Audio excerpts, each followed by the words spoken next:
What began as a quiet exchange of gifts between friends has exploded into a full-blown scandal engulfing Meghan Markle's as ever brand, attracting viral outrage, regulatory scrutiny, and royal intervention. Stay with us as we unravel how a simple present spiraled into a multi-million-dollar commercial and institutional crisis. On the evening of January 28, 2026, Sophie, Duchess of Edinburgh, received a carefully packaged gift from a longtime family acquaintance. A candle and a jar of marmalade from Meghan Markle's as ever collection. Known in royal circles for her refined taste in fragrances and preserves, Sophie anticipated a moment of quiet enjoyment. What she found instead was astonishing. Before we move on, hit like, share with friends, and subscribe for more shocking royal news. The marmalade, marketed as an organic citrus blend inspired by royal gardens, was intensely bitter. Adding insult to injury, the candle's base bore instructions. Always trim wick to 1/4 inch. There was even a pre-drilled hole in the wax, a silent testament that a wick was intended but never inserted. Sophie, bewildered and insulted, did not react publicly. Instead, she contacted the friend who purchased the gift. That friend, seeking resolution, submitted a formal complaint via as ever's official website. The response was automated. No human acknowledgement, no apology. No replacement, silence. But that silence was not unique. Within days, dozens of customers across the United States began reporting identical experiences. Wickless candles, rancid marmalade, denied refunds. Social media erupted. Hashtags like Wickless scam, as ever disaster, and royal ripoff began trending on TikTok and Reddit. Videos, screenshots, and photographs documenting the defects went viral, reaching millions of viewers in just days. By February 2, the story had more than 4.3 million views across multiple platforms, exposing a disturbing pattern. As ever was selling products that failed in basic function while refusing to respond to complaints. Instead of issuing an apology or initiating a recall, Meghan Markle allegedly lashed out in private messages. She framed Sophie's complaint as an attempt to sabotage her brand, claiming royal insiders were orchestrating outrage to undermine independent ventures led by women of color. The narrative only fueled further backlash, making a minor quality control issue into a full-scale crisis. By February 6, Princess Anne intervened behind the scenes. As part of her oversight of royal symbolism and branding, she issued a directive to retail partners: cease all marketing implying royal endorsement. Meghan's packaging, which had long flirted with monarchy-adjacent language, phrases like heritage blend, English ceremonial lavender, and crest-like imagery, now faced scrutiny. Anne publicly supported Sophie's consumer rights, emphasizing that silence from the royal family does not imply approval. The institutional implications were immediate. Legal advisors within the royal household began preparing filings to protect royal symbols, while the U.S. Federal Trade Commission received over 870 complaints regarding defective products, refund denials, and deceptive advertising. Consumers filed claims citing non-functional goods, misleading descriptions, and denied compensation. Even the Better Business Bureau downgraded as ever to a D- rating, citing unresolved complaints and repeated product failures. Meanwhile, former partners and high-profile backers began distancing themselves. A former Netflix marketing executive confirmed that as ever products were being removed from promotional efforts and disposed of in clearance bags for departing staff, signaling a loss of credibility and trust. Repeat purchase rates dropped below 2%, refund requests exceeded 90%, and consumer watchdogs reported that 78% of verified buyers would never purchase from the brand again. What began as a small mishap, an absent wick and bitter marmalade, was now a case study in how reputational erosion, operational failure, and lack of accountability can converge to collapse a luxury brand in real time. Social media outrage, institutional intervention, and legal threats were aligning in a perfect storm. For Meghan Markle, the first part of this scandal had set the stage for a confrontation with regulators, royalty, and the public that would shape the fate of As Ever Forever. As news of the wickless candle and bitter marmalade spread, social media became a courtroom, and the public, judge and jury. TikTok creators, Instagram influencers, and Reddit users documented every defective candle and every inedible jar of marmalade with meticulous detail. Videos of the $64 candles being sliced open to reveal empty wax cores went viral. Screenshots of failed refund attempts flooded forums. Comments ranged from disbelief to outright rage. "You billed, you forgot the wick." Read the most shared caption, accumulating millions of views. By February 4, the backlash was no longer isolated to Sophie's gift. Ordinary customers from Los Angeles to New York to Miami reported identical issues. Marmalade jars arrived with broken seals, crystallized sugar and flavors described as metallic or bitter soap. Candles lacked fragrance entirely, labels peeled within days, and some even showed black mold inside the lids. The As Ever brand, once promoted as a blend of prestige and ethical luxury, was now a case study in consumer betrayal. The public outcry translated into measurable financial consequences almost instantly. Boutique distributors and luxury gift shops began delisting As Ever products. Leaked internal emails from retailers cited exposure risk, refund fatigue, and inability to verify quality compliance. Even Hollywood allies began to distance themselves. Oprah Winfrey, previously a casual endorser of As Ever Marmalade, declined comment. Tyler Perry reportedly pulled back support after witnessing internal red flags in product rollout and media handling. The viral backlash had legal repercussions as well. The U.S. Federal Trade Commission confirmed receipt of over 870 complaints regarding defective products, misleading descriptions, and denied refunds. A class action lawsuit was in preparation, representing 36 affected buyers from California, New York, Illinois, and Georgia, seeking nearly $3 million in damages for fraudulent misrepresentation and willful neglect of quality assurance. At the same time, small claims and chargebacks were mounting, putting As Ever's e-commerce infrastructure at risk. Payment processors, including Stripe and Shopify, began sending warnings about the high ratio of disputes to sales, a phenomenon known as a payment processor death spiral. Across the Atlantic, UK consumers were reporting similar issues. Luxury boutiques in London confirmed receiving wickless candles priced at £59.95, roughly $76 USD, and refusing refunds under final sale policies. UK consumer law experts warned that if Meghan expanded As Ever into the UK market, she risked serious penalties under the Consumer Rights Act 2015, including court-ordered damages and bans on direct-to-consumer sales. British regulations do not tolerate misleading claims for high-end products, and any attempt to imply royal endorsement without permission was considered a serious violation. Meanwhile, Meghan Markle's response, or lack thereof, fueled the backlash. Despite calls from legal and brand advisors to issue a public apology or recall defective products, she reportedly insisted the complaints were sabotage, not mistakes. Internal sources said she framed the viral outrage as an attack on independent women entrepreneurs by unnamed royal insiders. Instead of de-escalating, Meghan doubled down, posting cryptic social media statements like, "The world doesn't need more critics. Let them talk. We build." This defiance only amplified public anger, as comment sections across social media filled with images of defective products and mocking captions. The intensity of the backlash triggered institutional consequences. On February 6, Princess Anne's legal team initiated a trademark review of As Ever packaging.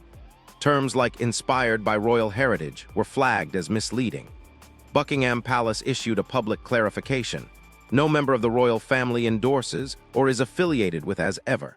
3 PR firms severed ties with the campaign, citing reputational volatility. Netflix, a former supporter, suspended all marketing and product placement involving As Ever. Industry analysts observed that when credibility cracks, a brand is in existential danger, and Meghan's credibility, previously the foundation of As Ever, was rapidly eroding. Customer sentiment reflected the severity of the crisis. Trustpilot, Reddit, and other review platforms rated As Ever products 1 or 2 stars out of 5. Verified buyers overwhelmingly reported defective candles or inedible marmalade, with 78% stating they would never repurchase. Independent surveys showed repeat purchase intent at near zero. Refund requests remained largely unanswered, with over 2,000 claims unresolved by February 7.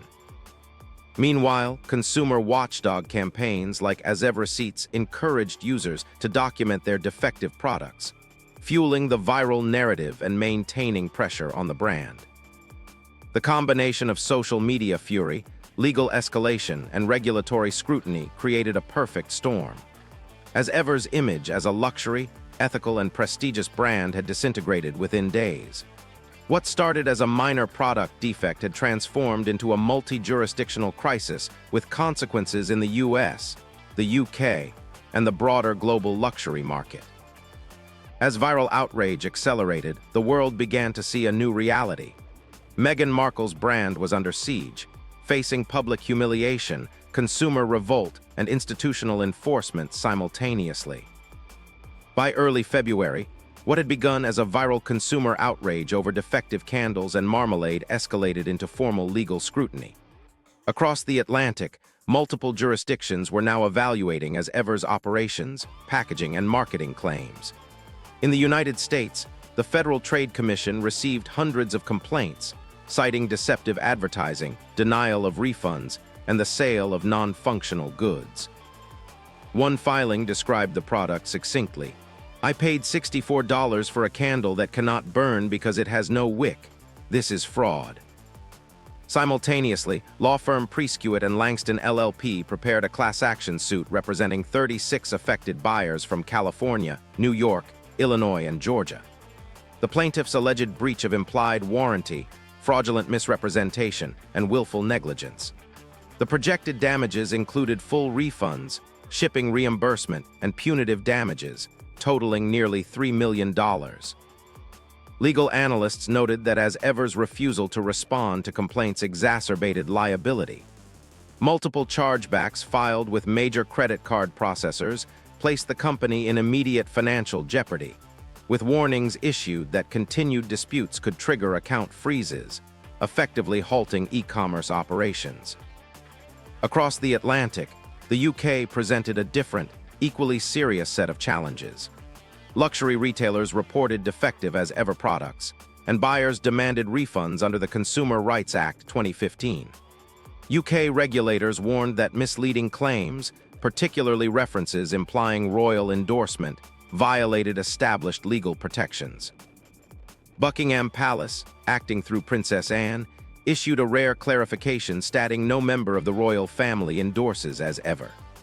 Internally, the palace launched what sources called Operation Crown Integrity, designed to monitor, isolate, and legally challenge commercial products exploiting royal imagery or ceremonial references without permission.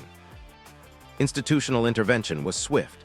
By February 6, legal counsel under Princess Anne issued formal notices to retailers, requiring immediate suspension of products using royal-inspired language or design. Any continued marketing implied royal association, risked reputational review, and legal escalation. The action sent a clear signal. As Ever could no longer operate in proximity to monarchy-inspired branding without scrutiny. Retailers complied, and 4 major UK distributors delisted the brand within 48 hours, while pre-orders for the spring Serenity line of rose-scented candles plummeted 73%. Meanwhile, Meghan Markle reportedly resisted internal advice to issue a public statement or partial recall. Advisors urged her to address the defective batches and initiate a refund program for marmalade and candles, but she remained defiant. Meghan framed the complaints as sabotage, suggesting royal insiders and critics were orchestrating a campaign to undermine her independence. Her refusal to acknowledge errors only intensified consumer anger, feeding viral campaigns like As Ever Receipts, which encouraged users to post evidence of defective products, amplifying public scrutiny and legal exposure. Hollywood and celebrity allies also retreated. Tyler Perry's production team confirmed no future As Ever integrations, while Oprah Winfrey, who previously endorsed the marmalade, went silent. Netflix halted marketing support, removed product placements, and reassessed ongoing partnerships. Insiders noted that the brand's credibility, previously its core asset, was eroding rapidly. Financial risk consultants warned that the combination of chargebacks, lawsuits, and halted partnerships created a perfect storm for collapse. Social media monitoring confirmed the fallout. Independent sentiment analysis indicated a 68% drop in positive engagement for Meghan-related content between January 25 and February 8. Verified purchase surveys showed zero repeat buyer intent. Consumer watchdogs highlighted systemic issues: wickless candles, inedible marmalade, peeling labels, and defective seals. Retailers flagged as a high-risk brand. Payment processors, facing hundreds of disputes, placed the company on watch lists, signaling that continued non-compliance could freeze all online sales. The combined legal and institutional pressure forced Meghan to confront multiple fronts. In the U.S., class action litigation and FTC investigations threatened substantial financial penalties. In the UK, strict consumer protection laws and palace oversight created regulatory exposure. Brand credibility was collapsing simultaneously in both markets.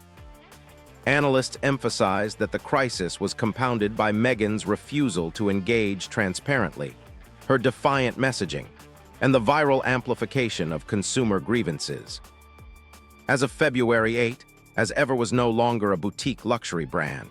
It had become a case study in legal and institutional vulnerability.